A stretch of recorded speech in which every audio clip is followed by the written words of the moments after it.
Hey everybody, this is Bill Murphy here with MMORPG.com, and I am here with the man, the myth, the legend, Rich Vogel of Battlecry Studios. Rich, how you doing? Oh, great. Yeah, so this kind of caught me off guard. We saw the preview for Battlecry that came out a couple weeks ago, and I'm going to go ahead and put you on the spot. You ready? Yeah, I wanted you to be. I wanted to be on the site. And I said, "Why are we on the site?" Rich yelled at me. He yelled at me. Actually, he yelled at Garrett. Then he brought me over to yell at me. Apparently, what I didn't know is not only is Battlecry a 16 versus 16 action combat game, but there's also a persistent world that's more of a map, a persistent map that you hold control zones and everything like that. Can you sort of talk to that sort of persistence? That well, we have persistence in our game. We have the warriors, the 5 classes that you have that you build up over time. If you think about World of Tanks and their tiering system, that's very similar to ours. We have a tiering system as well.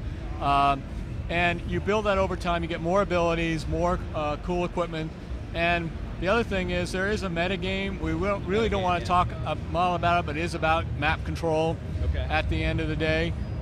So we will have that as well, that you can play for your faction, you can play for your warrior, and you can play for the meta game. Okay, and the meta game, which we don't want to talk about, I just want to make sure you guys know, that's like a whole map that everybody fights over. So there's persistence.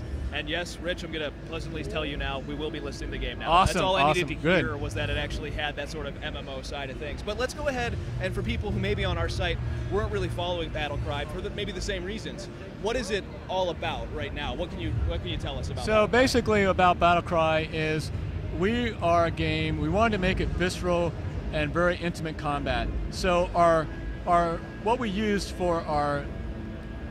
to look at in single-player games is like God of War, Arkham Asylum, and Devil May Cry, those single-player games as references to building this game, because it's a true action combat games on the console. So we looked at those games and said there's no multiplayer version like this, and we developed a PC-first game, that's what we'll be launching on the PC first, where you are able to take 5 of the different characters in a game. We have the Duelist, we have the Enforcer, we have the Gadgeteer, which is a support class. We have the Tech Archer, which is a range. We have also the Brawler. Brawler is a dude with a giant mechanical arm. Just one giant arm to punch people with. And as you advance, you get these cool, what we call, this is a world without gunpowder. So that's the theory behind it. So 200 years before World War I type time frame, between 1915 and 1917, which is where our game takes place in an alternate timeline, is they banned gunpowder. They had a huge, horrific war, and just like the chemical warfare of World War I, they banned gunpowder. And so now, 200 years in time to 1910, 1915, wars are fought in war zones where warriors are settle disputes between countries.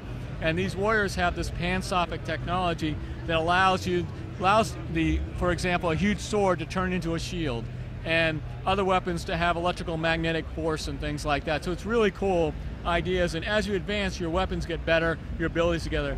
You have 3 abilities that you start with and you play with in the game, and right now we're showing Team Deathmatch, which is the basic one, but we'll have different modes at launch that you can play. Different war zones and all that different stuff. War zones. We have 3 factions, we only announced 2. One is the Cossacks, the Russian faction, and they're more like the wildlings in the Game of Thrones, kind of like crazy. And then there's the British faction, which is more regimental. Very militaristic. Very militaristic. Yeah. And so and then we'll have the 3rd, which we'll announce later. That's pretty cool as well. And you'll be able to customize your archer, your Absolutely, you'll be able to customize it as you develop and grow in the game. Yeah, very cool. And of course, the art direction, I can't think of the guy's name, but he is from... Oh yeah, Victor Antonov was our creative director of the game, and he did, if anybody's familiar with Half-Life 2, Team Fortress 2, and Dishonored. And anybody's familiar with those games. And so he did our art direction. This game has a very unique flavor, very unique art style. It makes it stand out. And it's got melee, range combat, it's got it's got quick duelists and stealth and stuff like that, but no gunpowder, none of that. And it'll be in beta 2015. It will be in beta in 2015, early 2015 is when we'll be in beta. Excellent. And people, can they sign up anywhere right now? Right now, we don't have the sign-up page yet until we get closer. Fantastic. But we can play it, and you can't. Ha ha. Everybody, thanks for watching. Once again, this is Bill Murphy with Rich Vogel from MMORPG.com. Battlecry. Awesome.